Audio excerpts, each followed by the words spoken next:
মুআজ্জাজ হাজিরিন, আপনারা হয়তো অবগত আছেন আজকের যে জুমাটিতে আমরা সমবেত হয়েছি, আজকের জুমাটি হলো পবিত্র রজব মাসের পহেলা জুমা। আমরা সকলে পড়ি আলহামদুলিল্লাহ। রজব মাস, তারপরে শাবান, তারপরে রমাদান, ঠিক কিনা বলেন? রজব মাস হলো মুসলিম উম্মার একটি আনন্দের মাস, উল্লাসের মাস, নিজের পরকালীন পাথেও অর্জন করার মাস। বলুন সুবহানাল্লাহ। এই রজব মাস আসলে রাসূলুল্লাহ সাল্লাল্লাহু আলাইহি ওয়াসাল্লাম সাহাবায়ে কেরামদেরকে নিয়ে একটি দোয়া পাঠ করতেন। যদিও এই দোয়াটি নিয়ে বর্তমান সমাজে অনেক ওলামায়ে কেরাম বিভিন্ন ধরনের খারাপ উক্তি করেন, এটাকে দঈফ, জাল পর্যন্ত বলে ফেলায়, কিন্তু বড় বড় মুহাদ্দিসিন কেরাম তাদের কিতাবের মাঝে, হাদিসের সংকলনের মাঝে এই হাদিস বর্ণনা করেছেন। এবং এটা যদি কেউ পড়ি আমরা, এটা একটা আল্লাহ তাআলার কাছে দোয়া। তো দোয়া তো আমি যে কোনো ভাষায় যে কোনোভাবে করতেই পারি, আর যদি না করি আমার যেহেতু গুনাহ হবে না, সুতরাং এই হাদিস নিয়ে সমাজের মাঝে ফিতনা ছড়ানোর কোনো সুযোগ আমাদের হাতে নেই। তো আসুন, যেহেতু হাদিসের উদ্ধৃতিতে এসছে এবং মিশকাত শরীফের মতো কিতাবের মাঝেও এই হাদিসখানে এসছে, রাসূলুল্লাহ সাল্লাল্লাহু আলাইহি ওয়াসাল্লাম যে দোয়াটা করতেন, আমরাও আলোচনার সূচনাতে সেই দোয়াটি একবার পড়ে নিব। রাজি আছি আমরা সবাই? সকলে পড়েন আল্লাহুম্মা আল্লাহুম্মা বারিক লানা ফি রজাবা ওয়া শাবানা ওয়া বাল্লিগনা রমাদান অবাল্লিগনা রমাদান অবাল্লিগনা রমাদান। সকলে পড়ি আমিন। আমরা আল্লাহ তাআলার কাছে দোয়া করলাম যে হে আল্লাহ, আসন্ন রজব এবং শাবানে আমাদের জন্য আপনি বরকত দান করে দেন, যেই বরকত নিয়ে আমরা তার পরবর্তী মাস, যার দিন ও রাত একই রকম বরকতময়, রমজানের চাঁদ উদিত হওয়ার পর থেকে শুরু করে এই চাঁদ অস্তমিত পর্যন্ত, অর্থাৎ শাওয়ালের চাঁদ ওঠার আগ পর্যন্ত পুরা এই একটা মাস দিন এবং রাত সবসময় আল্লাহ তাআলার রহমত এবং বরকতের দরজা খোলা রাখেন। আল্লাহ তাআলা যেন আমাদেরকে ওই মাস পর্যন্ত গিয়ে পৌঁছার তৌফিক দান করেন, বলুন আমিন। কারণ পৃথিবী থেকে কত যুবক মুহূর্তের ভিতরে পৃথিবী থেকে চলে যান, কত ধনী মানুষ চলে যান, কার হায়াত কতটুকু আছে, এবং পৃথিবীতে বর্তমানে আমাদের বাংলাদেশের যে অবস্থা, তাতে কার হায়াত কতদিন আছে কেউ বলতে পারে না। কারণ কারো কোথাও কোনো নিরাপত্তা বলতে কোনো কিছু নাই। সে রাজনীতি করুক চাই না করুক, সে আলেম হোক গৈরে আলেম হোক, কারো কোথাও কোনো নিরাপত্তার কোনো বেষ্টনী কোথাও নাই, ঠিক কিনা বলেন? তো সেই ক্ষেত্রে আমাদের পিছনের কথা ছিল যে আমি মুসলমান, আমার গোটা জীবন চলবে সত্যের উপরে, এবং আমি সবসময় মরার প্রস্তুতি সাথে নিয়ে রাখব। এর মানে হলো তিনটা কাজ।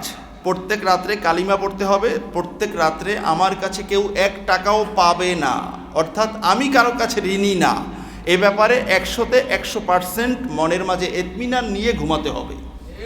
আর তৃতীয়ত সেটা হলো আকীদা খারাপ করা যাবে না, শিরক করা যাবে না, ঠিক কিনা বলেন? আল্লাহ সুবহানাহু ওয়া তাআলা এই 3টি কাজ আমাদেরকে সবসময় গুছিয়ে রাখার তৌফিক দান করুন, বলুন আমিন। এই 3টি কাজ যার ক্লিয়ার আছে, ওই ব্যক্তি মরতে ভয় পাবে না, ওই ব্যক্তি মরলেই তো জান্নাত, বলুন না সুবহানাল্লাহ। আমরা এমন একটা জীবন চাই কি চাই না? কিন্তু আমাদের তো এমন আছে যে ভাই আমার পকেটে টাকা নাই, তুমি একটু 12 টাকা 10 টাকা দিয়ে দাও, তোমাকে আগামীকালকে দিয়ে দেবো, কিন্তু আগামীকালকের আর হয় না। এরকম মানুষ আছে না?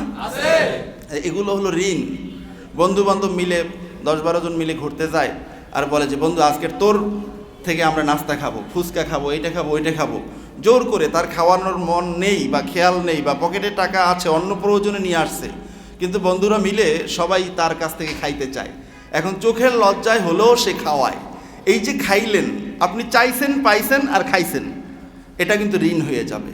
পরকালে এটা কিন্তু পরিশোধ করতে হবে, এবং পরকালের পরিশোধের একমাত্র সিস্টেম হলো আপনার নেকি তাকে দিতে হবে, অথবা নেকি না থাকলে তার গুনাহ আপনাকে নিতে হবে। এই 2 পথ ছাড়া অন্য কোনো পথ পরকালে থাকবে না। সুতরাং বন্ধুরা আমার, দুনিয়াটা কিচ্ছু না, এই মাত্র কয়েকদিনের। আমরা যেন আমাদের মরণের পাথেও, আমরা যেন আমাদের পরকালীন পাথেও সবসময়, কবরের পাথেও, এটা যেন সবসময় আমাদের সাথে রাখতে পারি, বলুন আল্লাহুম্মা আমিন। ভাইয়েরা আমার, পরকালীন ক্ষেত্রে যারা অনেক বড় হতে চান তাদের জন্য সুসংবাদ, রজব মাস আমাদের কাছে এসেছে। আরেকবার পড়ি আলহামদুলিল্লাহ। এ কারণে আরাবিয়ান কান্ট্রিতে মানুষেরা পরস্পরকে দেখা হলে, সাক্ষাৎ করলে তখন তারা একটা কথা শুনিয়ে দেন, একটা মাকুলা, একটা প্রবাদ বাক্য, সেটি হলো এস রজাবান তার আজাবান। বন্ধু, আল্লাহ তাআলা তোমাকে রজব মাস পর্যন্ত হায়াত দিয়েছেন, তুমি এই রজব মাসটাকে পালন করো, কয়েকটা রোজা রাখো, রাতে কিছু ইবাদত করো, তুমি মারা গেলে দেখবে তোমার জীবনটাই আশ্চর্য হয়ে গেছে। বলুন না সুবহানাল্লাহ। তারা আজাবান, তুমি দেখবে তোমার এত উজ্জ্বল জীবন যে আমি করলাম কি আর পেলাম কত বেশি, যার কোনো গোনা বেছা নাই, কোনো হিসাব নিকাশ নাই। বিনা হিসাবে আল্লাহ সুবহানাহু ওয়া তাআলা ওই রজব মাসের ইবাদতকারীকে দান করবেন। বলুন সুবহানাল্লাহ। আমরা চাই কি চাই না? এখানে এই আজাবানের ব্যাখ্যায় বলা হয়েছে যে আয় সাইয়াজহারুল কাফিল হায়াতিল আজাব, যে তোমার ছোট্ট একটা জীবন, এই জীবনটা তুমি দেখতে পাবে মারা যাওয়ার সাথে সাথে তোমার চোখটা বন্ধ হয়ে যাবে, তোমার অন্তর্চক্ষু খুলে যাবে, আর তুমি দেখবে যে তোমার এই অল্প আমলে আল্লাহ সুবহানাহু ওয়া তাআলা কি পরিমাণ নেকি তোমাকে দিয়ে তোমার গোটা জীবনটা বরকতপূর্ণ করে দিয়েছেন। বলুন সুবহানাল্লাহ। আমরা রাজি আছি কি নাই? রজব আরবি শব্দ, 12 মাসের একটা মাস। আল্লাহ সুবহানাহু ওয়া তাআলা বলেছেন ইন্না ইদ্দাতাশ শুহুরি ইনদাল্লাহি 12 শাহরা। এই আয়াত নিয়ে আপনাদেরকে আমি অনেক আলোচনা শোনাই, ইংরেজি নববর্ষে, বাংলা নববর্ষে বা আরাবিয়ান ক্যালেন্ডার অনুযায়ী বছরের শেষের শুরুতে আমি অনেক আলোচনা আপনাদেরকে করেছি এ ব্যাপারে। আল্লাহ তাআলা বলেছেন যে বছরে মাস হলো মোট 12টি। এই 12 মাসের মাঝে 4টি মাস হলো হারাম মাস, পবিত্র মাস, সম্মানিত মাস। এই 4 মাসের মাঝে রজব মাসটা হলো একটা মাস। বলুন সুবহানাল্লাহ। রজব মাস, রজব আরবি শব্দ, এর অর্থ হলো সম্মান করা, সমীহ করা, ভয় পাওয়া, লজ্জা পাওয়া, এ ধরনের অর্থে আসে। তার মানে এই প্রত্যেকটা শব্দ বিশ্লেষণ করলে এর অনেক আলোচনা আছে। ভয় পাবেন, কি ভয় পাবেন? আপনি অন্যান্য মাসে যেই কাজগুলো করতেন, এটা গুনাহ হোক বা না হোক এত চিন্তা ভাবনা করতেন না, কিন্তু একজন মোমেন মানুষ যখনই রজব মাস পাবে সে কাজটা করতে হিসাব করবে, আহা না জানি আমার কোনো গুনাহ হয়ে যায়, গুনাহ হলে এটা রজব মাস, এই মাসের সম্মানে আমি আল্লাহর গোলাম এটা করতে পারি না। বলুন না সুবহানাল্লাহ। আমার মনের মাঝে একটা ভয় থাকবে, একটা লজ্জা থাকবে, ঠিক কিনা বলেন? এরপরে লজ্জা, আল্লাহ সুবহানাহু ওয়া তাআলা যখন দেখেন আমার গোলাম এই মাস পাওয়ার পরে এই মাসে অন্যান্য মাসের চেয়ে ইবাদতের মাত্রা একটু বাড়িয়ে দিয়েছে, তখন আল্লাহ সুবহানাহু ওয়া তাআলা কুদরতিভাবে অপরিসীমভাবে দেন। আল্লাহ তাআলা ওই বান্দার ক্ষেত্রে কম দিতে লজ্জা পান। সুবহানাল্লাহ। কম দিতে কি পান? লজ্জা পান। আল্লাহ তাআলা বাড়িয়ে দেন, না রজব মাসে ইবাদত করছে, আমি কম দিতে পারি না, আমাকে বেশি বেশি দিতে হবে। বলুন না সুবহানাল্লাহ। তাহলে এই মাসের ফজিলত আছে কি নাই? ভাইয়েরা আমার, রজব মাসের এত বেশি ফজিলত আমি আগেও আপনাদেরকে শুনিয়েছি, কিন্তু আমি গত কয়েকদিন আগে আমি বেশ কয়েকটা কিতাব পড়লাম। সবচেয়ে মজা লাগছে আমার কাছে একটা কিতাব, আজ থেকে প্রায় 750 বছর আগের লেখা। বলুন না সুবহানাল্লাহ। এই কিতাবটা লেখছেন কে? আব্দুর রহমান আস-সফুরি আশ-শাফিঈ রাহিমাহুল্লাহু তাআলা। উনি শাফি মাযহাবের একজন বড় ইমাম, বড় একজন আলেম। আজ থেকে প্রায় 750 বছর আগে, 650 বছর আগে উনি এই কিতাবটা লেখছেন। উনি 900 হিজরির মানুষ। তো উনি একটা কিতাব লেখছেন নুজহাতুল মাজালিস ও মুনতাখাবুন নাফায়েস। এই নামের কিতাবটার মাঝে উনি মোট 6টা পৃষ্ঠা ব্যাপক আলোচনা করছেন, এবং এই পুরা আলোচনাটাকে উনি নিয়ে আসছেন মোট 13টা অধ্যায়ের মাঝে। এই 13টা অধ্যায়ের মাঝে এমন এমন হাদিস আছে যেগুলো বললে হজম করাটাও অনেকটা কঠিন হয়ে যাবে, যে এত কম করব, এত বেশি ফজিলত পাবো, এটা কেমন কথা? কিন্তু ভাইয়ের আমার, আমি আপনাদেরকে আগেও শুনিয়েছি, শবে বরাতের মাস যখন আসে, অর্থাৎ এর পরের মাস যখন আসবে, তখন আমি আপনাদেরকে এই রুলস অনেকবার বলছি যে আল ফাদাইল, ফজিলতের ক্ষেত্রে ইউতাবারু আদ-দাঈফ, হাদিসের যেগুলো দঈফ বর্ণনা পাওয়া যায়, বর্ণনার দিক থেকে, রেওয়ায়াতের দিক থেকে, সনদের দিক থেকে, এই সনদের দিক থেকে দঈফ বর্ণনাগুলো ফজিলতের ক্ষেত্রে গ্রহণযোগ্য। এ ব্যাপারে পৃথিবীর সব মুহাদ্দিসরা একমত। বলুন না সুবহানাল্লাহ। একজন মুহাদ্দিস বিরুদ্ধাচরণ করে নাই যে এটা দঈফ, এটা ফজিলতের ক্ষেত্রে আমল করা যাবে না। আপনারা পড়েন, দেখবেন, পাবেন। কিন্তু তারপরেও এই যখনই কোনো ফজিলতের কথা আসে তখনই একদল আলেম বিভিন্ন খারাপ ভাষায় গালিগালাজ করে। আজ থেকে 3 বছর আগে আমি আমার একক একটা ভিডিওতে এই রজব মাসের ক্ষেত্রে 27শে রজব যে রোজা রাখা যায় এই ব্যাপারে আমি একটা বর্ণনা দিয়ে 3-4-5 মিনিটের একটা ভিডিও ছাড়ছিলাম। এখনও সম্ভবত ওটা আছে আমার ইউটিউবের ভিতরে। তো ওখানে আমাকে খুব খারাপ খারাপ ভাষায় গালিগালাজ করছে অনেক, যে আপনি মুহাদ্দিস হয়েছেন কি খাইয়া, আপনি এই দঈফ হাদিসগুলো বর্ণনা করেন, মানুষের মাঝে আপনি বিশৃঙ্খলা সৃষ্টি করেন। আমি আর ওখানে কোনো জবাব দেই নাই। আমি কখনো যদি কথা ওঠে এরকম মাইকের সামনে কখনো বললে বা কেউ যদি সামনে এগিয়ে আসে তাকে আমি বুঝিয়ে দিই। তো যেই লোকটার বর্ণনা আমাকে বললো, আমাকে সমালোচনা করলো, ওই লোকটার আইডিতে ঢুকলে ওখানে ওনার একটা ছবি পাওয়া যায় ক্লিন শেপ। তো আমার প্রশ্ন, আমি একটা দঈফ হাদিস একটা ফজিলতের ক্ষেত্রে যদি বর্ণনা করেই থাকি, তুমি এটার পিছনে লাগলা, কিন্তু অসংখ্য সহিহ হাদিসে আছে মোসকে খাটো করো, দাড়িকে লম্বা করো, এটা আমার নবীর সুন্নাত, তুমি আল্লাহর রাসূলের উম্মত হিসাবে এই হাদিস কোথায় তুমি রাখলে? ঠিক কিনা বলে? তার মানে তোমরাই ফিতনাবাজ, তোমরাই ফিতনাবাজ, তোমরা উম্মতকে আমল করতে দিতে চাও না, গোটা উম্মতের দুশমন তোমরা। ঠিক কিনা বলে? আর আমরা ওলামায়ে হক যারা রয়েছি, আল উলামা ও তবিবুল উম্মা, উলামায়ে কেরাম যারা হক উলামায়ে কেরাম, তারা হলো কিয়ামত পর্যন্ত এই উম্মতের ডাক্তার। ঠিক কিনা বলে? সুতরাং ডাক্তার যেটা ভালো মনে করবে সেটা ডাক্তার বলবেই। রোগীর কি বলে, কে কি গালিগালাজ করে, এটা দেখার বিষয় ডাক্তারের নয়। ঠিক কিনা বলে? ভাইয়ের আমার, এজন্য এখানে কিন্তু ওই 27শে রজবের ব্যাপারে খুব মজাদার কথা আছে। আল হাদিয়া আল আশারা, অর্থাৎ 11 নম্বর পরিচ্ছেদের মাঝে এখানে কয়েকটা বর্ণনা আসছে এই রজব মাসের 27 তারিখের রোজার ব্যাপারে। তো এখন এগুলো যদি আমরা আমল করি তাহলে আমরা ফজিলত পাবো না? বিশ্বাস অনুযায়ী আপনি আমল করেন, আর দঈফ হাদিস এত হতেও পারে, নাও হতে পারে, তো রোজা একটা রাখি, তো আপনার বিশ্বাসের মাঝেই তো গরমিল, আপনি এত বেশি ফজিলত নাও পাইতে পারেন। কারণ আল্লাহ তাআলা কিয়ামতের ময়দানে, সুনান ইবনু মাজার হাদিস, ইউবআসুন নাসু ইয়াউমাল কিয়ামাতি মা নিয়াতিহিম, বুখারীর সর্বপ্রথম হাদিস, ইন্নামাল আমালু বিন্নিয়াহ, নিয়াত। এখানে আল্লাহর রাসূল সাল্লাল্লাহু আলাইহি ওয়াসাল্লাম বলেছেন নিয়াতের উপরে নির্ভরশীল ব্যক্তির আমলের সওয়াব। আর সুনান তিরমিজিতে আসছে নিয়াত জমা, যে ব্যক্তি পৃথিবীতে বেঁচে থাকাকালীন যতগুলো নেক নিয়াত করবে, ওই নিয়াতের ক্ষমতা যত বেশি, এ অনুযায়ী ওই আমলের সব ওই ব্যক্তি পাবেন। সুবহানাল্লাহ। এই কারণে আল্লামা মোল্লা আলী কারি রাহিমাহুল্লাহ তাআলা এই ইন্নামাল আমালু বিন্নিয়াতের ব্যাখ্যায় অনেক বর্ণনা করেছেন মিরকাতের মাঝে। উমদাতুল কারি পৃথিবীতে বুখারী শরীফের প্রায় 86টার মতো ব্যাখ্যা গ্রন্থ, তার মাঝে 1 নম্বর যেটা, সেটা হলো উমদাতুল কারি শরহু ফি সহিহিল বুখারী। এই কিতাবের মাঝে ব্যাপক আলোচনা আসছে প্রথম হাদিস নিয়ে। তো ওখানে একটা বর্ণনা বেশ কয়েকবার আসছে, মিরকাতের মাঝেও কয়েকবার আসছে, যে নিয়াতুল মুমিনি খায়রুম মিন আমালিহি। সুবহানাল্লাহ বলেন। মোমেন বান্দার নিয়াত তার আমলের চেয়েও আল্লাহ তাআলার কাছে উত্তম। সুবহানাল্লাহ।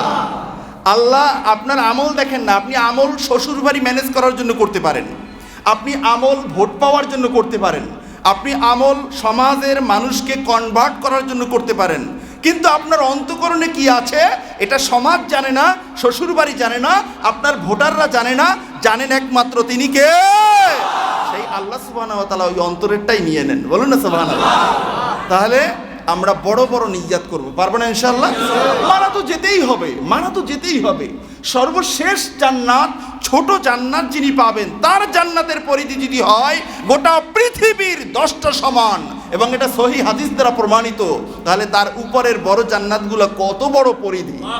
সুতরাং আপনি যদি একেবারে সর্বনিম্নে সর্বছোট জান্নাতে সবার শেষেও যান, তারপরেও আপনি জান্নাত পাবেন এই গোটা পৃথিবীর 10টা সমান। এত বড় রাজ্যের রাজত্ব আপনি করবেন, এত বড় ভূখণ্ড আপনার থাকবে, ওখানে আপনার অনেক কিছু দরকার আছে কি নাই? তাহলে আপনি মন খাটো করবেন কেন? আপনার ছোট দরকার কেন? যে বিল্ডিং একটা দোতলা হইলেই হইলো, নিচতলায় মশায় ধরবে, দোতলায় থাকলাম না। ওখানে 10 তলা আর 20 তলা নয়, ওখানে হাজার হাজার তলা বিল্ডিং থাকবে। বলুন না সুবহানাল্লাহ। লিফট থাকবে না ওখানে, অটো আপনার মনের সাথে নিয়ন্ত্রিত থাকবে। আপনি 100 তলায় যাবেন না কয় হাজার তলায় যাবেন, এটা আপনার মনের সাথে নিয়ন্ত্রিত থাকবে। বলুন না সুবহানাল্লাহ। আপনি যা চাইবেন তা পাবেন।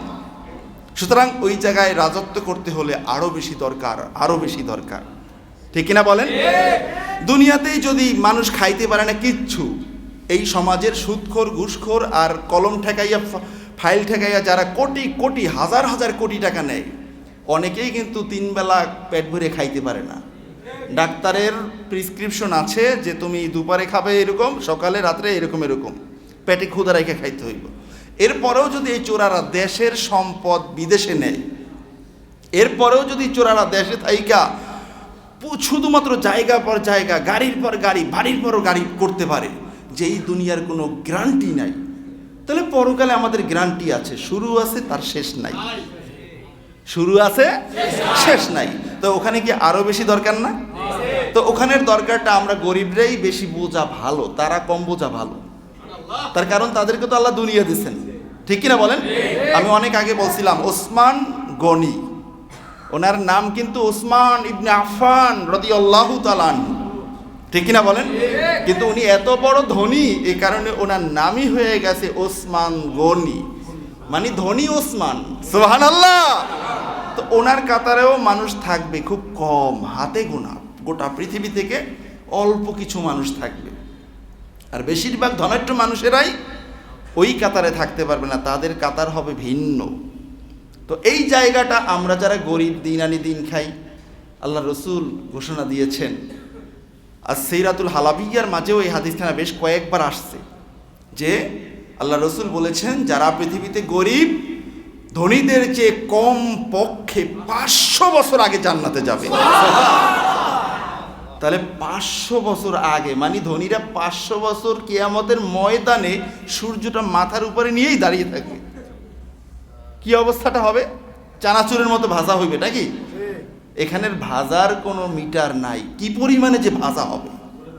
তাহলে আপনি 500 বছর আগে চলে যাবেন জান্নাতে, আপনি গিয়ে জান্নাতে খাইয়া বিশ্রামও শুরু করে দেবেন, আর ধনীরা তখনও আমল নামা নিয়ে ঘুরবে। আল্লাহ তাআলা এমন ধনী আমাদেরকে না বানান। বলুন আমিন। এমন ধনী হতে চাই না দিনে একবেলা খাবো, আজীবন রোজা রাখবো, তারপরও ওই ধনী হতে চাই না যে পরকালে হাসরের ময়দানে দাঁড়ে দাঁড়ে ঘুরতে হবে। ঠিক কিনা বলেন? আল্লাহ তাআলা বুঝার তৌফিক দান করুক। বলেন আমিন। ভাইয়েরা আমার, আমি মনে মনে ভাবলাম যে এই রজব মাসের এত বেশি ফজিলত কেন? আমি অনেক চিন্তা ভাবনা করে পড়াশোনা যা করছি তাতে একটাই কারণ পাইছি, সেটা হলো রজব মাস আর কোনো মাস নয়, এটা হলো ওই মাস যেই মাসে সাইয়্যিদুল মুরসালিনকে আল্লাহ তাআলা তার নিজস্ব মহলে মেহমান বানিয়ে নিয়েছিলেন। তো আল্লাহ তাআলা তার হাবিবকে মেহমান সশরীরে জাগ্রত অবস্থায় যেই মাসের ভিতরে নিয়েছেন, এই মাসে ওই আল্লাহ তাআলার বন্ধুর উম্মতকে আল্লাহ তাআলা দিবেন। কি পরিমাণ দিবেন কারো কাছে জিজ্ঞাসা করার দরকার আছে? কারো কাছে জিজ্ঞাসা করার দরকার নাই। ঠিক কিনা বলেন? এ কারণে হাদিসে আসছে যে আলা ইন্না রজাবা শাহরুল্লাহ, এই রজব মাস হলো আল্লাহর মাস। রজব মাস কার মাস? আল্লাহর মাস। আল্লাহ তাআলা এই মাসে আল্লাহর হাবিবকে তার কাছে নিয়ে নিয়েছেন। তোমার মতো বল্টুকে জিজ্ঞাসা করার সুযোগ নাই, উনি তো আমার মতো মানুষ, গেল কেমনে? তো কোরআনে আছে বাইতুল মাকদাস পর্যন্ত, এইটাই মানি, বাকিটা মানি না। তুমি মানো আর না মানো, তোমার মানায় কিচ্ছু আসে আর যায় না। এই মাস আল্লাহর মাস, আল্লাহ তার হাবিবকে তার নিজস্ব মহলে নিয়ে নিয়েছেন, আর এর কারণে তার উম্মতের মর্যাদাও আল্লাহ বাড়িয়ে দিয়েছেন। ঠিক কিনা বলেন? তুমি মানলেই কি না মানলেই কি? ঠিক কিনা বলেন? তাহলে আল্লাহ তাআলার হাবিব বলেছেন, এই হাদিস এই কিতাবেও আসছে, আমি এটা ফটোস্ট্যাট করে আমি নিয়ে আসছি পুরো 6 পৃষ্ঠায়, ব্যাপক আলোচনায় 4 জুমা ব্যাপী যদি আলোচনা করি তারপরেও আলোচনা শেষ হবে না। এখন এই মাসের ফজিলত বাড়ার পিছনে একটাই কারণ, সেটা হলো আল্লাহ তাআলা তার হাবিবকে মেরাজে নিয়ে নিয়েছিলেন সশরীরে। ঠিক কিনা বলেন? আবার কতগুলো পাপী আছে বলে যে ঠিক আছে বাইতুল মাকদাস পর্যন্ত তো কোরআনে আছে, এটা তো মানলাম, এরপরে আপনারা চিল্লাপাল্লা করেন এই কারণে এর পরেরটাও মানলাম, তবে এটা মানবো না যে গিয়ে আল্লাহকে দেখছেন, এটা মানা যাবেই না। অথচ ইমাম আহমদ ইবনে হাম্বল রাহিমাহুল্লাহ তাআলা, ওনাকে একবার প্রশ্ন করা হলো, উনি 10 লক্ষ হাদিসের হাফেজ ছিলেন। মুসনাদে আহমদ আমার বাসায় আছে, বিশাল কিতাব, ফ্লোর থেকে আমার মাজা পর্যন্ত বিশাল কিতাব, এরকম বড় কিতাব মুসনাদে আহমদ। তো এই কিতাবের মাঝে ওনার বর্ণনার মাঝে আসছে যে ওনাকে একবার জিজ্ঞাসা করা হলো যে হুজুর, আল্লাহ রসুল সাল্লাল্লাহু আলাইহি ওয়াসাল্লাম এই ধুলোক বুলোক পেরিয়ে সপ্ত আকাশ পাড়ি দিয়ে আরশে আজিম পাড়ি দিয়ে এরপরে বিশাল সেই নূরের পর্দাকে পাড়ি দিয়ে আল্লাহ তাআলা নিজস্ব মহলে গেছেন, গিয়ে কি আল্লাহর রসুল আল্লাহকে দেখছেন? ইমাম আহমদ ইবনে হাম্বল হাফিজুল হাদিস জবাব দিলেন যে রওয়াহু রওয়াহু রওয়াহু রওয়াহু রওয়াহু রওয়াহু রওয়াহু করতে করতে 1000 বার ওনার শ্বাস যতক্ষণ ছিল ততক্ষণ উনি বলতেছিলেন, হ্যাঁ আল্লাহকে দেখছেন দেখছেন দেখছেন দেখছেন, বলুন আল্লাহু আকবার। আর কতবার বললে বিশ্বাস করবে?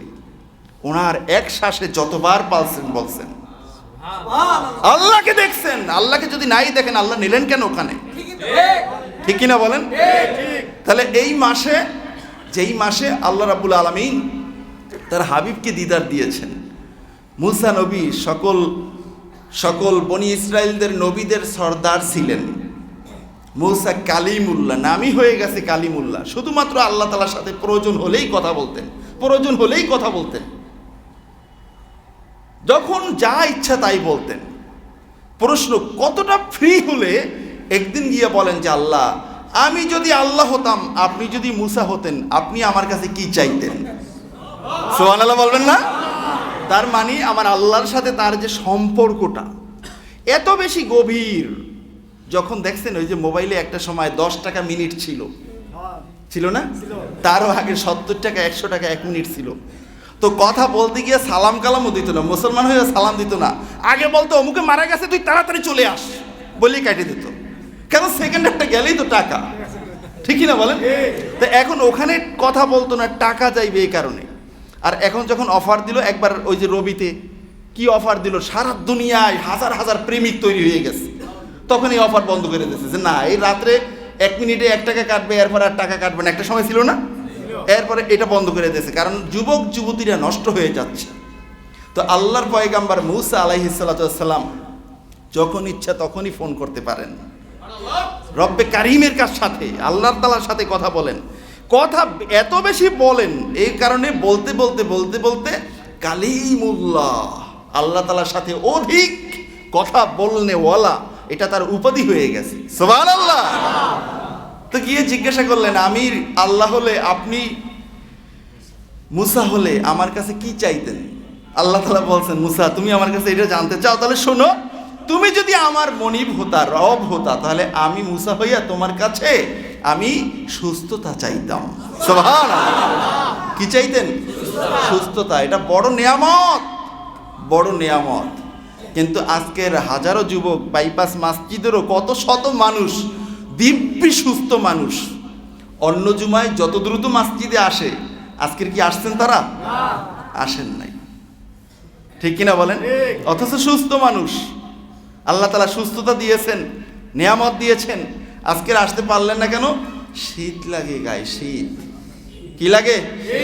অথচ গাজায় আপনারা দেখছেন এই কয়েকদিন আগে তারা মরুভূমির মাঝে আছে, একদিকে বৃষ্টি আরেকদিকে বাতাস, ছোট ছোট বাচ্চারা কিভাবে তারা চিৎকার করতেছে, তাদের কষ্ট, তাদের ঈমান আর আমাদের ঈমান কি এক?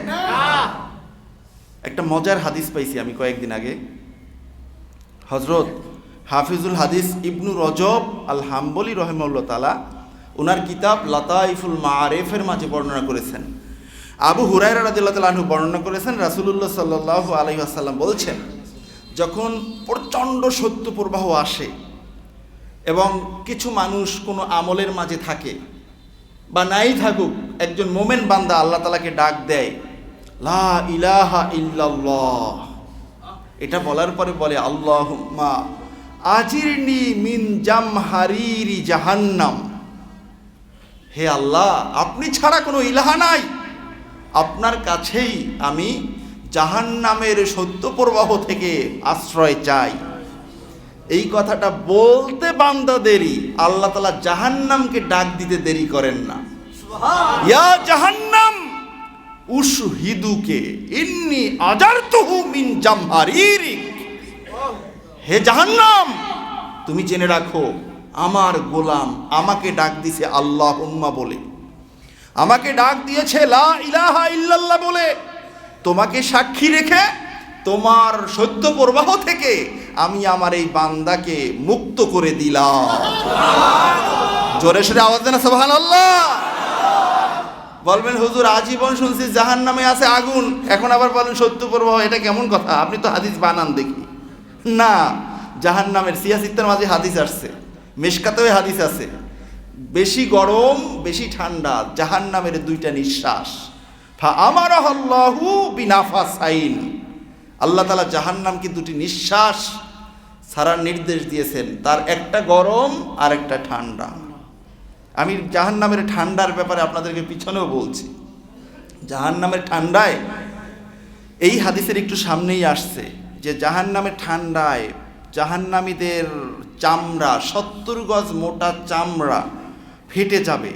ফেটে আস্তে আস্তে এটা মানে কি, ওই যে পিচ রাস্তায় দেখছেন না ফাইটে উঠে যায় বইটে বইটে, কার্পেট বটলে যেরকম বইটে যায় এরকম ধীরে ধীরে বটতে শুরু হইবে ঠান্ডার কারণে। এরপরে একসময় টপ করে নিচের শরীর থেকে খসে পড়ে যাইবে। নাউজুবিল্লাহ বলবেন না? এত ঠান্ডা। এরপরে গোশত ফাটতে শুরু করবে, এরপরে ভিতরের হাড় হাড্ডি পর্যন্ত জাহান্নামের ঠান্ডায় মরমর করে ভেঙে যাবে, ফেটে যাবে। জাহান্নামের এত ঠান্ডা। জাহান্নামের ঠান্ডায় জাহান্নামী যাওয়ার পরে বলবে, আল্লাহ এর চেয়ে আগুনটাই ভালো ছিল, আমাদেরকে আবার আগুনে নিয়ে যান। বলুন না নাউজুবিল্লাহ। কি ভাবছেন? ইন্না বাতশা রব্বিকা লাশাদীদ, আমার রবের ধরা বড় কঠিন ধরা, বড় কঠিন ধরা। এটা থেকে মানুষ বাঁচতে পারবে না। যাকে একবার ধরছে, একবার ধরায়, ওই লোকটা যে ধরাশায়ী হবে তাকে কোনো বড় দাদা বড় উকিল থাকবে না যিনি তাকে বাঁচাবে। ওই দিন বাঁচাইতে চাইলে একমাত্র রহমাতুল লিল আলামিন, ঠিক কিনা বলে, তার সুপারিশ ছাড়া আর কেউ বাঁচতে পারবে না।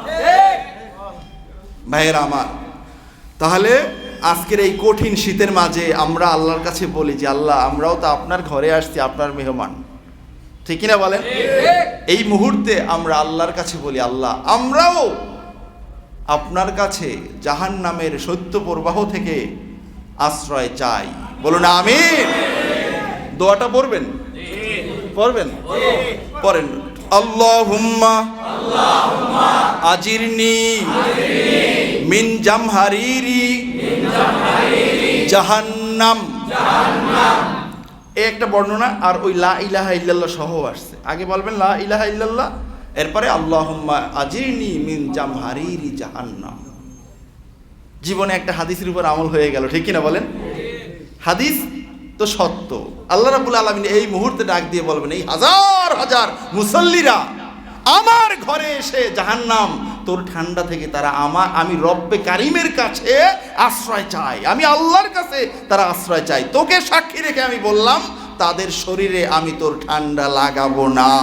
আল্লাহু আকবার। আল্লাহ তাআলা যেন আমাদের জন্য কবুল করে নেন, বলুন আমিন। তাহলে আমরা রজব মাসের উপরে কথা বলতেছিলাম। রজব মাস হলো আমলের মাস, ঠিক কিনা বলেন? তবে ফরজ নামাজ 4 ওয়াক্তের কাছে 5 ওয়াক্তের কাছে 3 ওয়াক্ত পড়েন, বেশি বেশি নফল পড়েন নাকি? যারা নফল পড়ে তারা কি ফরজ পড়ে না? আপনার মোবাইলে যে আপনাকে অফার দেয়, অফারটা যদি আপনি বলেন যে 10 টাকা ঢুকাইলে 10 টাকা আপনার, যদি আপনি কি করেন এটাকে মিনিট এমবি কিনেন, তাহলে আপনাকে আরও 30 টাকার ফ্রি দেওয়া হইব। আপনি যদি মেসেজ একটা 3 পৃষ্ঠা লেখা ভইরা ফেলান যে ভাই আমার কাছে তো 10 টাকা নাই, তুমি আগে 30 টাকাটা দাও, আমি কথা বলে টাকা আনি, এরপরে তোমারে 10 টাকা পেইড করব, আপনাকে দিব না? তাহলে এই কোন পাগলে এটা না বোঝে যে যারা নফল করে তারা ফরজ আগে কইরা এরপরে নফল করে।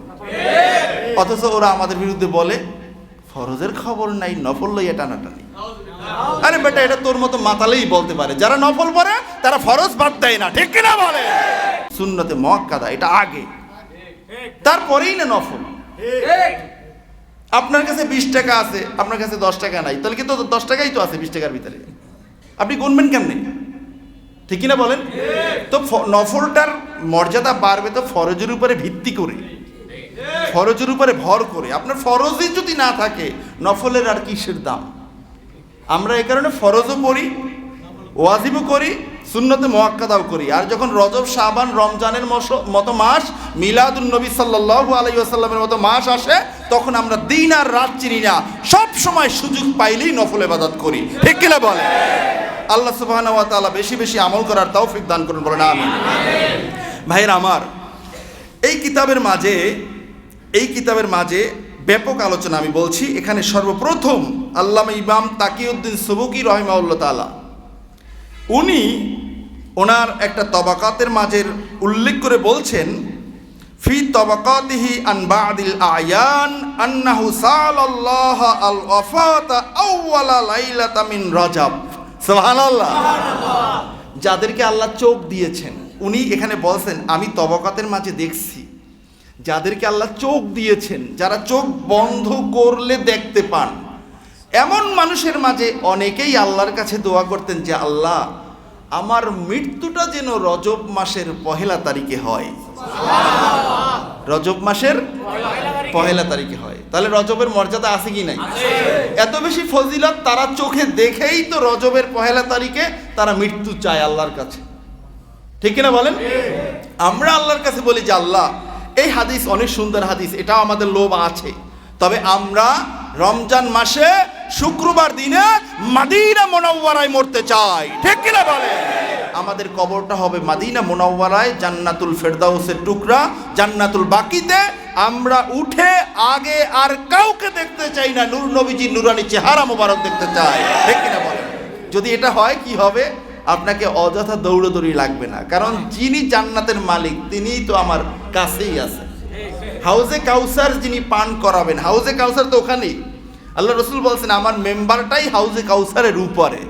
জান্নাতুল বাকি থেকে উঠে আপনি এই 20 কদম হাইটেই আপনি এখানে 30 কদম হাইটেই আপনি পাইয়ে যাবেন হাউজে কাউসারের পানি, জান্নাতওয়ালাকে। আর কিছু লাগবে? এই কারণে এই দোয়াটা করেন। একটা দোয়া যদি কবুল হয়ে যায়, জীবন সাকসেস হয়ে যাবে। আমার স্নেহের হাদি সবসময় দোয়া করতো যে আল্লাহ, আমার মৃত্যুটা যেন শুক্রবার হয় এবং যেন রাজপথে হয়। এই হাদির সাথে কিন্তু আমার পার্সোনাল সম্পর্ক আছে। আমি যখন ফাজেলে পড়ি, তখন ওর বড় ভাই যিনি প্রিন্সিপাল, তিনি পড়তেন হলো নেসারাবাদে কামেলে। এবং আমি এই মসজিদের জুমা পাওয়ার পরে, আপনারা যারা পুরান, আজকে লুৎফর ভাই নাই, আমি কিন্তু 2 জুমা পড়াই, একটা জুমার ছুটি নিয়েছিলাম। ওই জুমাটায় কিন্তু আমি ওই হাদির বড় ভাই মাওলানা আবু বকর ভাই, তার কাছে আমি জুমা পড়তে গেছিলাম, গুঠিয়া মসজিদে জুমা পড়াই। তো ওখানে অনেক বড় মসজিদ, এবং ওনাকে প্রচুর টাকা ওনাকে হাদিয়া দেওয়া হয় ওখান থেকে। অনেক সুন্দর, চোখ ধাঁধানো একটা মসজিদ, ওখানে উনি জুমা পড়ান। উনি বরিশালে একটা কামিল মাদ্রাসার প্রিন্সিপাল। তো তখন এই হাদি পড়ে 7 ক্লাস 7 পড়ে। তো সবসময় রুমে আসা যাওয়া করতো, কথাবার্তা হইতো। তো এই হাদির মাঝে কিন্তু ওই সময় থেকে একটা চেতনা আমি দেখতাম। ও ছিল ক্লাসের ফার্স্ট বয়, এবং আমি কামেলে, আমি ওখানের ভিপি ছিলাম। তো সেই সুবাদে ওর ক্লাসের ক্যাপ্টেন হিসাবে সবসময় কথাবার্তা, বিভিন্ন জিনিস কথাবার্তা হইতো, রুমে আসা যাওয়া করতো।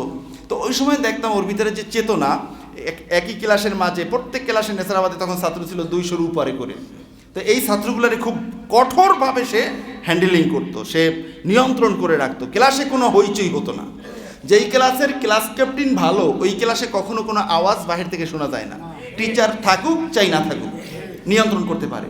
তো হাদি কিন্তু এরকম চেতনাশীল লোক ছিল, এবং তার দোয়াটা আল্লাহ তাআলা কেমনে কবুল করছেন। এক শুক্রবার গুলি খাইছে, পরের শুক্রবার আল্লাহ তাআলা তাকে নিয়ে এনেছেন। তার দোয়া আল্লাহ কবুল করছেন না? এতদিন এভাবে লেন্দি করতে হবে কেন? আমাকে একজনে বলে যে ভাই, আসলে হাদিকে আল্লাহ কবুল করছেন, ও যেহেতু ইখলাসের সাথে দৌড়াদৌড়ি করতে দেশের ভালোবাসায়, দেশের প্রেমে আল্লাহ তাআলা ওকে কবুল করছেন। ও যদি ওই শুক্রবার গুলি খাইয়া ওই বারডেমে মারা যাইতো, চেনতো শুধু বাংলাদেশ, অত কেউ চিনতো না, কারণ কত রাজনীতিবিদ মারা যায় রাজপথে, তাই না? কিন্তু আল্লাহ তাআলা ওকে গোটা বিশ্বটাকে ঘুরাইয়া গোটা বিশ্ব মুসলিমদের কানে পৌঁছিয়েছে। ইনসাফের দাবিদার যারা হবে, ইনসাফের পক্ষে যারা হবে, তারা রাজপথে মরতে পারে, কিন্তু তারা মরেও তারা জীবিত থাকে, ঠিক কিনা বলে? এই জন্য আমরাও চাই বাংলাদেশে ইনসাফ ভিত্তিক পার্লামেন্ট গঠন হোক। ইনসাফ ভিত্তিক পার্লামেন্ট যখন গঠন হবে, তখন এই রাষ্ট্রে চোরদের জায়গা হবে না, ঠিক কিনা বলে? এই দেশে তখন দেশদ্রোহীরা আর থাকতে পারবে না, দেশদ্রোহীরা, চোরের মায়ের বড় গলা আর থাকবে না, ঠিক কিনা বলে? তখন গোপনে গোপনে তাদেরকে ধরে বিচার করা হবে। তুমি এটা কি করো বেটা, তুমি রাজপথে গলাবাজি করো আর তলে তলে এইটা করো। হ্যাঁ, অনেকেরই দেখবেন কথা সত্য, মতলব খারাপ। এই মতলববাজদের রাজনীতি যতদিন বন্ধ না হবে, সোনার বাংলাদেশে শান্তি পাবেন না। এ কারণে আমরা চাই যারা রাজনীতি করবে তারা যেন রাজনীতিই করে, তারা যেন কোরআন সুন্নাহর বিরুদ্ধে, মুসলমানদের বিরুদ্ধে একটা নোক্তা বের না করে, ঠিক কিনা বলে? যদি এটাই হয়, ভবিষ্যতে যারা ক্ষমতার খবর রাখে, ক্ষমতার চিন্তা করে, তারা কেমনে বলে আমি যেটা বলবো সেটাই কোরআনের কথা, সেটাই আল্লাহর কথা। এই সমস্ত কুলাঙ্গাদেরকে আমরা ক্ষমতায় দেখতে চাই না।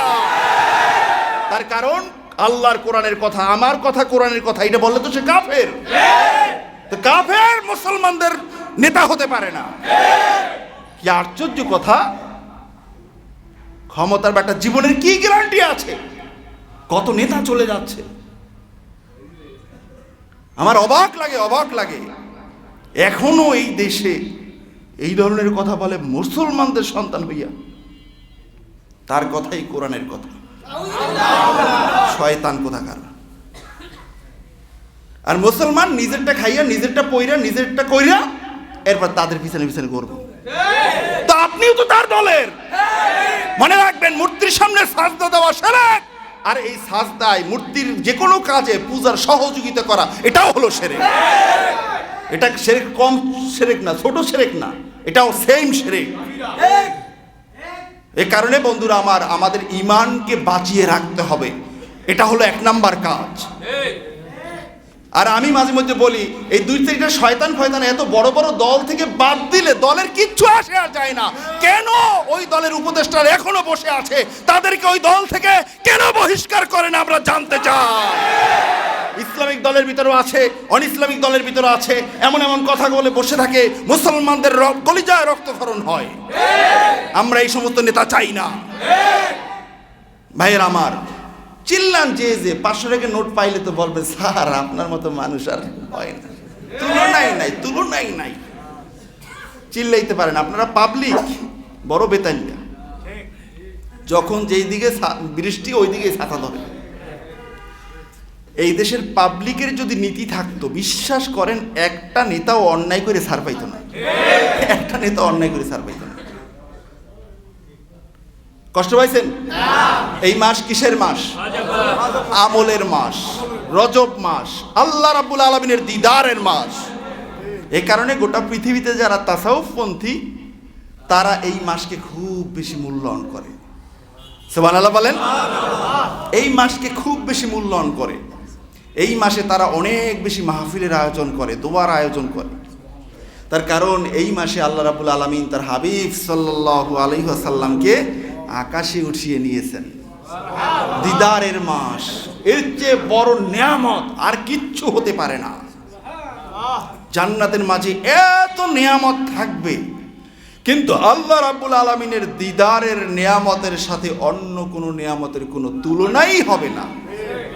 যে যে জান্নাতে থাকুক না কেন, আল্লাহ তাআলার দিদারের সাথে কোনো তুলনাই হবে না। তাহলে এই মাসে আল্লাহ সুবহানাহু ওয়া তাআলা এই ফজিলত দিয়েছেন উম্মতে মুহাম্মাদের জন্য। এই ফজিলতটা পিছনের কোনো উম্মত আর পান নাই, এটা আমাদেরকে দিয়েছেন আমাদের নবীর ওসিলায়। ঠিক কিনা বলেন?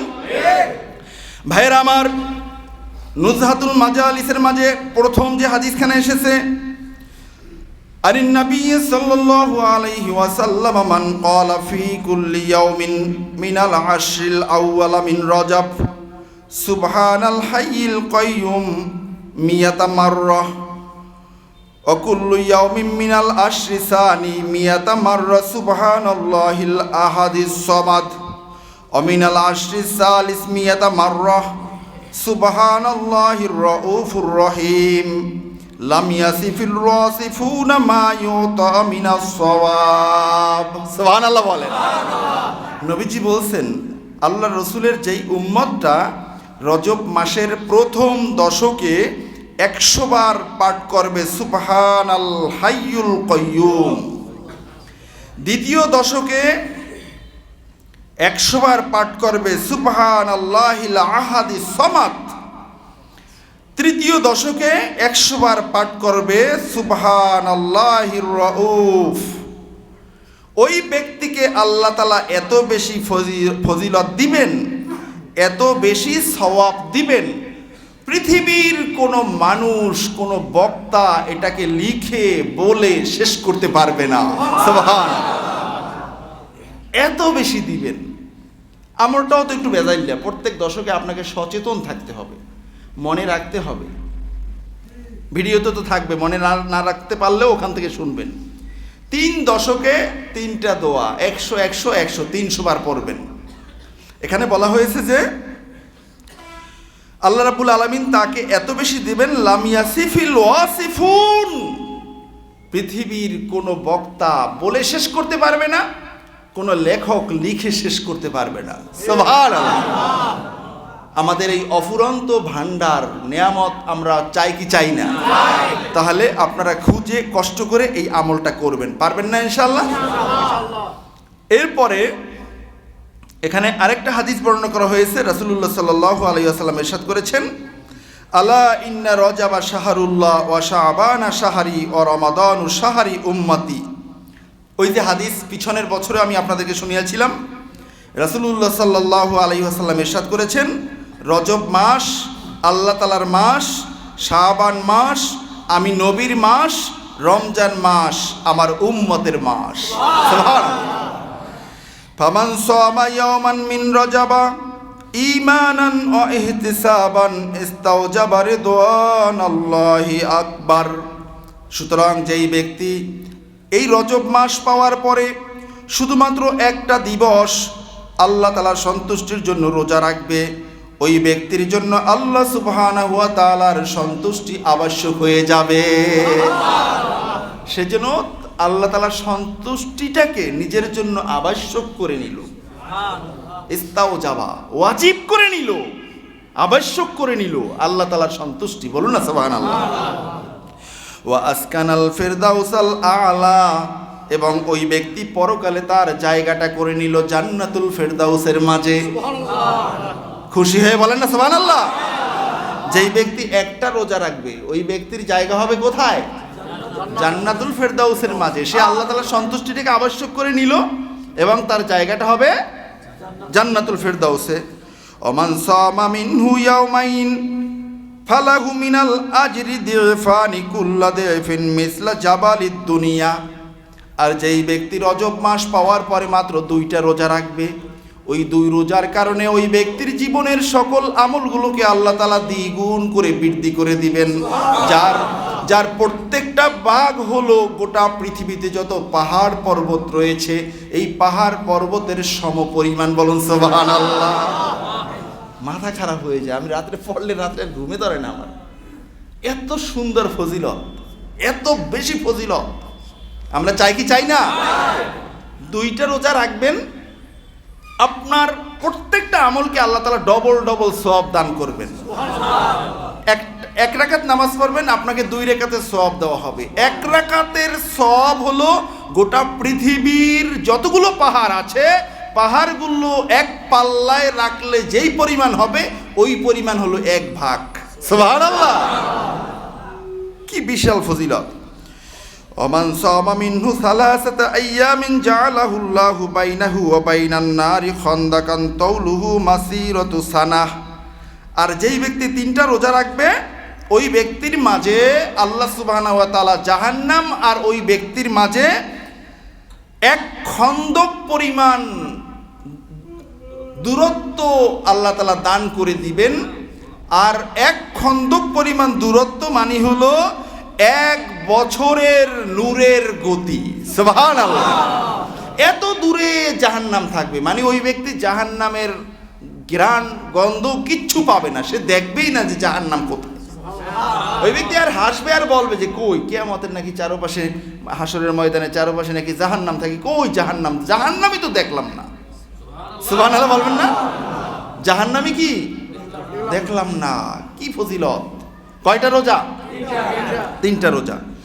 ওমান সামা মিনহু আরবাতা আইয়ামিন উফিয়া মিনাল বালাই ওয়াল জুনুনি ওয়াল জুজামি ওয়াল বারাসি ওয়া মিন ফিতনাতিল মাসিহিদ দাজ্জাল। সুবহানাল্লাহ। যেই ব্যক্তি 4টা রোজা রাখবে আল্লাহ সুবহানাহু ওয়া তাআলা তাকে আরোগ্যতা দিবেন সকল ধরনের এমন কঠিন রোগ যেগুলোর কোনো শেফা হয় না। এই সমস্ত রোগ, পাগলামি, মাতলামি, কুষ্ঠরোগ, মহামারী থেকে আল্লাহ তাআলা তাকে হেফাজত করবেন। অমিন ফিতনাতিল মাসিহিদ দাজ্জাল, এমনকি ওই ব্যক্তির এই 1 বছরের মাঝে যদি দাজ্জালের আবির্ভাব হয়, ওই দাজ্জালের ফিতনা থেকেও আল্লাহ সুবহানাহু ওয়া তাআলা তাকে এই মাত্র 4টি রোজার কারণে আল্লাহ তাআলা তাকে হেফাজত করে দেবেন। সুবহানাল্লাহ। সুতরাং বারবার আমরা চিল্লাই যে এই যুগ ইমাম মাহাদি আলাইহিস সালামের যুগ, ঠিক কিনা বলেন? ইমাম মাহাদি সত্যের পথে আর বাতিলের পক্ষে দাজ্জাল। সুতরাং মাহাদি আলাইহিস সালামের আগমন মানে দাজ্জালও অপর পৃষ্ঠে থাকবে। তো এখন এই দাজ্জাল যদি থাকে, আমরা যদি এই 4টি রোজা রাখি, আল্লাহ রাসূলের এই ফজিলতের হাদিস, আমরা এই এত বিশাল শাফি মাযহাবের উনি, যারা মাযহাব টাযহাব মানে না, তারা হানাফি মাযহাবের বিভিন্ন দুর্বলতার ক্ষেত্রে তারা বলে যে হানাফি মাযহাবে সব দঈফ হাদিস তারা গ্রহণ করছে, হানাফি মাযহাবে সব কাজ হাদিস অনুযায়ী না, এগুলো অনেক ইমাম আবু হানিফা রাহিমাহুল্লাহ তাআলা কিয়াস করিয়া মাসালা বানাইছে। আমরা বলি না, প্রত্যেকটার ক্ষেত্রে হাদিস আছে। তাহলে এটা তো শাফি মাযহাব, এখানে নিয়ে তো তোমাদের কারো চুলকানি নাই। উনি তো না বুঝে ওনার কিতাবে আনেন নাই, ঠিক কিনা বলে? উনি তো এটা গবেষণা কইরা আনছেন। আর 650 বছর, প্রায় 700 বছর আগের ইমাম, উনি ওনার কিতাবে রেফারেন্স ভিত্তিক আনছেন। এবং এই কিতাব দুইও হেরেমে, মিশরে, ইরানে, ইরাকে, সব জায়গায় এটা একটা ইন্টারন্যাশনাল কিতাব, এটা সবাই আলেমরা জানে এটার নাম, এগুলো তারাও পড়ে। এখন তাহলে আমরা দাজ্জাল থেকে বাঁচার জন্য আমরা এই মাসে 4টি রোজা রাখতে পারি, ঠিক কিনা বলেন? এরপরে ওমান সামা মিনহু খামসাতা আইয়ামিন আমানা মিন আযাবিল কবর, আল্লাহর যেই গোলাম এই মাসের মাঝে আল্লাহর সন্তুষ্টির জন্য মাত্র 5খানা রোজা রাখবে, 5টি রোজা রাখবে, আল্লাহ সুবহানাহু ওয়া তাআলা ওই ব্যক্তিকে তার কবরের আযাব থেকে সেভ করে দিবেন। কবরে আযাব হবে না, কবরের আযাব বড় ভয়াবহ। কবরে মানুষ থাকবে একা। এ কারণে ওসমান রাদিয়াল্লাহু তাআলা আনহু কবর দেখলে বেশি কাঁদতেন, যে কবরে যে শাস্তিটা দেওয়া হবে এখানে তো কেউ থাকবে না, হাসরের ময়দানে মানুষ থাকবে, পুলসিরাতের গোড়ায় মানুষ থাকবে, এরপরে হলো জাহান্নাম, সেখানেও মানুষ থাকবে, আরও জাহান্নামীরা থাকবে না, একা তো আর থাকবে না, অনেক মানুষ থাকবে, একটা একটার সাথে কথা বলবে, এক নেতা আরেক নেতার সাথে মত বিনিময় করবে। দোস্ত কি জন্য আসছো? আরে জানো না, অমুকে বলছিল অমুকের মাথা ফাটাইয়ে দিতে, গুলি করতে, আমি করছি, আর এখন জাহান্নামে চলে আসছে। এই সমস্ত নেতা খাতারা ওখানে গিয়েও চা পানি খাইব, কথাবার্তা হইব। আর জান্নাতীরাও জান্নাতে বসে দুনিয়াবি এই ধরনের পরিবেশ, আল্লাহ আলহামদুলিল্লাহ অমুককে ভালোবাসতাম, অমুকের কারণে অমুক জায়গায় যেতাম, তার সাথে সম্পর্কটা থাকার কারণে আল্লাহ তাআলা আমাকে আজকে সেভ করে নিয়েছেন। সুনান ইবনু মাজার হাদিস, 60 নম্বর হাদিস, একের প্রথম দিকের হাদিস। এই যে পরস্পর ভালোবাসা, হতে পারে আপনার বাড়ি রংপুর আর একজনের বাড়ি হলো একেবারে সেই টেকনাম, কিন্তু একজন একজনকে নামাজের জন্য নিয়ে আসেন, পাশাপাশি বসেন, এক বন্ধু আরেক বন্ধুকে নেক কাজে সহযোগিতা করেন। ঘটনাক্রমে 2 বন্ধুর এক বন্ধু জান্নাতি হয়ে গেছে, আরেক বন্ধু হাসরের ময়দানে ঘটতেছে, অথবা জাহান্নামে চলেই গেছে। ওই জান্নাতি বন্ধুর যখনই মনে পড়বে, কিরে বাইপাসে অমুক বন্ধু আমার ছিল, সব সময় দেখা হতো, কথা হতো, কই সে বন্ধু আমার, জান্নাতে থেকে আল্লাহকে ডাক দিবেন, আল্লাহু আকবার, আল্লাহকে ডাক দিবেন, আল্লাহ অমুক বন্ধু আমার সাথে জুমায় যাইতো, আগে আগে যাইতাম, সবাই আগে যাইতাম, পরে বের হইতাম, মিলাদ ক্যাম্প করে দরুদ শরীফ পড়ে দোয়া করে বের হইতাম। কই সে বন্ধু আমার? আল্লাহ বলবেন যে না, সে তো জাহান্নামে আছে, তার তো কিছু গুনাহ আছে, তুমি বন্ধু হইয়াও সেগুলো জানতে না। তখন ওই জান্নাতি ব্যক্তি আল্লাহর সাথে ঝগড়া করবে। ঝগড়া করবে কেমন? নবীজি বলছেন, আপনি যদি আমার কাছে টাকা পান, আপনি যেরকম আমার কাছে ঝগড়া করবেন, আমি পাই, দিবেন না কেন? এটা কি আপনার বাবার না দাদা? এরকম করে ঝগড়া করে না?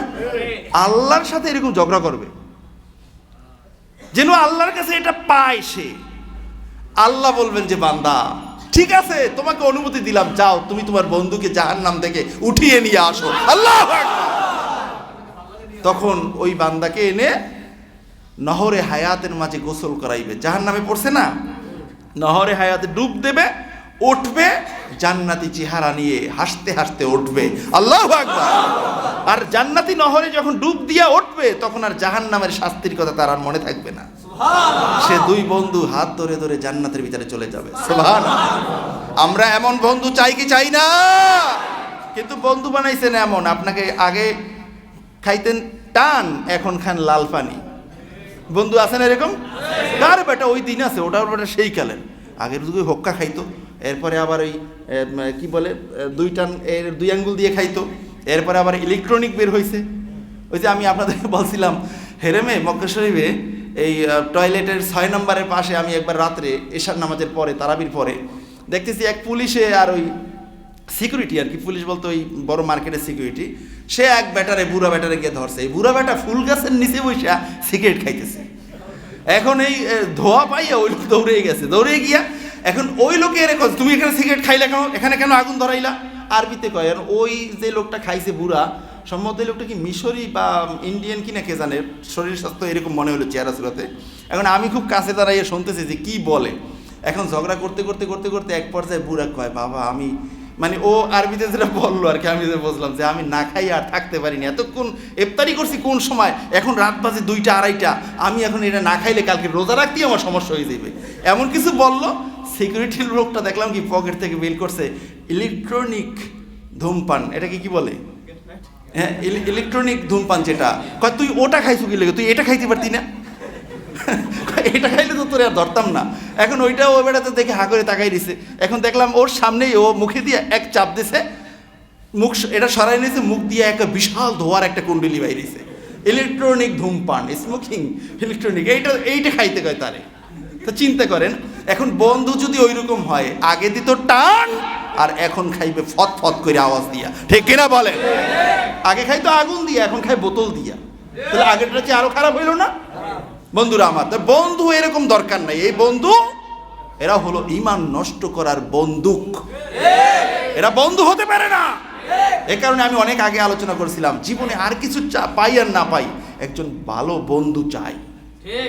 সেই বন্ধু যে কোনো লেভেলের হোক, সে একজন ভালো আমলি আখলাকি হতে হবে। তার আপনার জীবনটা আপনি তাকে বলে দিবেন যে হুজুর বা ভাই, আমি আসলে এত কিছু বুঝি না, আমি যা কিছু করব আপনাকে জানিয়ে করব, খারাপ মনে করলে আমাকে বাধা দিলে আমি ওখানেই স্টপ হয়ে যাব। আপনার সব কিছু তাকে দিয়ে দিবেন। কথা বুঝতে পারছেন? এমন একজন হক্কানি আলেম প্রত্যেকের জন্য থাকা দরকার। আমরা এই যে মুহাদ্দিস হইছি, সেই 3 সাল থেকে 3-এর পরীক্ষা দেওয়ার পর থেকে সিএসিতে পড়াই, বুখারী তিরমিজি এগুলো পড়াই, কিন্তু এখনও ওস্তাদদের সাথে সম্পর্ক আছে। এখনও আমাদের বন্ধু বান্ধবের মাঝে যারা আমার চেয়েও ভালো, তাদের সাথে সব সময় কথা হয় যে বন্ধু এখানে এই বিষয়টা কেমন, এটা কি হবে আসলে, এটা কেমন। বিভিন্ন সময়, অনেক সময় 5-6 জনও একই কলের সাথে আমরা থাকি। তাই এমনি সব পারি বুঝে ফেলাইছি, আমার লাখ লাখ টাকার কিতাব আছে, সব পারি, এটা তো বলা যাবে না। কারণ শেষ জামানা, ফিতনাও আপডেট হয়ে আসে। এগুলো এক জায়গায় বসে পরামর্শ করে কার কি চালান আছে ইসলামী শরিয়াতের, সবগুলো এক জায়গায় উপস্থাপন করে এরপর একটা সমাধান, যে এটা বলা যায়, এটা করা যায়, ঠিক কিনা বলেন? যেমনিভাবে অনেক সময় অনেকে ফোন দেয় যে হুজুর এইটা কি ওইটা কি, আমি বলছি আমি একটু যাই না, এরপর জানাই। দেখা গেছে আমি বুঝি না ভালো, আরেকজনকে ফোন দেই, আরেকজনের সাথে আলাপ করি, বা নিজে আরও কিতাব দেখি, এরপরে জবাবটা দেই। তাহলে এরকম যদি একটা বন্ধু সার্কেল থাকে, তাহলেই পরকালে নাজাত পাওয়া যাবে, আশা করা যায়। আপনার বন্ধু সার্কেলের মাঝে একঝাঁক ভালো মানুষ, তারা সবাই নামাজি, রোজাদার, 5 ওয়াক্ত নামাজ পড়ে, মোত্তাকি মানুষ, যে কোনো প্যাসে পড়ে জাহান্নামী হয়ে গেলেও সবাই তো আর জাহান্নামী হবে না। আর কে জান্নাতি আর কে জাহান্নামী নবীজি এটা বলে দিয়েছেন। সাহাবীরা বলছেন, ইয়া রাসূলুল্লাহ, ইয়া হাবিবাল্লাহ, আফালা নাতাওয়াক্কালু আলা মাকাদিরিনা, আমরা কি আমাদের তাকদিরের উপরে নির্ভরশীল হইয়া বসে থাকবো না? কারণ নবীজি একবার বললেন, কদ জাফফাল কলাম, কয় তোমরা কে জান্নাতি যাবে কে জাহান্নামে যাবে তোমাদের এটা লেখা হয়ে গেছে। যখন লেখা হয়ে গেছে কলমটার কালি শুকিয়ে গেছে, আর কিছু লেখা যাবে না। তুমি জান্নাতি জান্নাতি জান্নাতি, তুমি জাহান্নামী জাহান্নামী জাহান্নামী। তখন সাহাবায়ে কেরাম বললেন, ইয়া রাসূলুল্লাহ, ইয়া হাবিবাল্লাহ, আফালা নাতাওয়াক্কালু আলা মাকাদিরিনা, আমরা কি আমাদের তাকদিরের উপরে নির্ভরশীল হয়ে বসে থাকবো না? এত কষ্ট করে নামাজ পড়ার কি দরকার, রোজা রাখার কি দরকার, হজ করার কি দরকার, কষ্টে অর্জিত সম্পদ দিয়ে যাকাত দেওয়ার কি দরকার? তখন নবীজি বলছেন, না সাহাবারা, যাকে আল্লাহ জান্নাতের জন্য তৈরি করেছেন ওই ব্যক্তি দুনিয়াতে জীবিত থাকতে জান্নাতে যাওয়ার কাজগুলোই করবে। আল্লাহু আকবার। আর যাকে জাহান্নামের জন্য তৈরি করা হয়েছে সে দুনিয়াতে জীবিত থাকতে জাহান্নামে যাওয়ার কাজগুলোই সে করবে। তাহলে আমরা যারা নামাজি রোজাদার ভালো কাজ করে এদেরকে আমরা জান্নাতি বলতে পারি না? আল্লাহ জান্নাতি কবুল করুক, জান্নাতের সার্টিফিকেট দেই না। বাপরে বাপ, এটা আবার আমার ক্ষমতা নাই, এটা রাজনৈতিক দলে কারো ক্ষমতা থাকতে পারে, বড় বড় জান্নাত দিয়ে দেবে, এটা তাদের কথা, বড় বড় পীর সাহেবও থাকতে পারে। কিন্তু আমি একজন টিচার, আম পাবলিক, আপনাদের মতো জান্নাতে অমুকে জান্নাতি এটা বলার সুযোগ নাই। বরং এটা বলতে পারবেন, আল্লাহ আপনি তাকে জান্নাতুল ফেরদাউস দান করেন, আল্লাহ তাকে আপনি জান্নাতি হিসেবে কবুল করেন। ঠিক কিনা বলেন? তবে হাদিসে আবার কিছু আছে যে এই কাজটা করলে আপনার জান্নাত, এই কাজটা করলে জান্নাত। হ্যাঁ, এইটা কইরা আমি জান্নাতি, আমি এই কাজটা করছি, এটা বলা ঠিক হবে না। কারণ এটা আগে কবুল হইতে হইবে তো আল্লাহ তাআলার দরবারে। ঠিক কিনা বল? তবে জান্নাতে যাওয়ার কাজগুলো ইস্তাওজাবালাহুমুল জান্নাহ, এরকম অনেকগুলো বর্ণনা আছে। এবং আমি অনেক আগে আপনাদেরকে একটা আলোচনা শুনিয়েছিলাম, অনেক কাজ হাদিসে আছে যেগুলো করলে জান্নাত ওয়াজিব হয়ে যায়। জান্নাত কি হয়ে যায়? ওয়াজিব হয়ে যায়। এই কাজগুলো আমরা বেশি বেশি করব আর আল্লাহর রহমতের আশাবাদী থাকবো। ঠিক কিনা বলেন? আল্লাহ সুবহানাহু ওয়া তাআলা আমাদেরকে বেশি বেশি আমল করার তৌফিক দান করেন, বলুন আমিন। ভাইরা আমার, এখানে ব্যাপক আলোচনা, আমি আগেই বলছি যে 4 জুমা ব্যাপী আলোচনা করলে আলোচনা শেষ হবে না। সর্বশেষ কথা হলো, রজব মাস নফল ইবাদতের মাস, আমরা বেশি বেশি রোজা রাখবো, কোরআন তেলাওয়াত করব, দরুদ ও সালাম পাঠ করব এবং গুনাহের কাজ আমরা করব না। আর রোজা যারা একান্তই রাখতে পারবেন না তারা কমপক্ষে আইয়াম বেদের রোজাটা রাখেন, 13, 14, 15, 13, 14, 15 এই রোজাটা রাখেন। আর যারা 3টাও রাখতে পারবেন না, একটা রাখবেন, তারা কমপক্ষে ওই 26 তারিখ দিবাগত রজনীতে সাহারি খাইয়া পরের দিন 27 তারিখে রোজাটা রাখেন। ইনশাআল্লাহ অনেক ফজিলত আমার এখানে এই নুজহাতুল মাজালিসের মাঝে 27 তারিখের রোজার ব্যাপারে আসছে। ইনশাআল্লাহ আমাদের নিয়াত অনুযায়ী কাল কিয়ামতের ময়দানে আল্লাহ তাআলা আমাদেরকে সঠিক যা দান করবেন, আমরা যেন কিয়ামতের ময়দানে আল্লাহর রাসূলের উম্মত হিসাবে আল্লাহর রাসূলের শাফাত পেয়ে হাসতে হাসতে বিনা হিসাবে আল্লাহ তাআলার জান্নাতে পৌঁছে যেতে পারি, বলুন আমিন। আল্লাহ সুবহানাহু ওয়া তাআলা আমাদেরকে কবুল করুন, বলুন আমিন। সুবহানাকাল্লাহুম্মা ওয়া বিহামদিকা।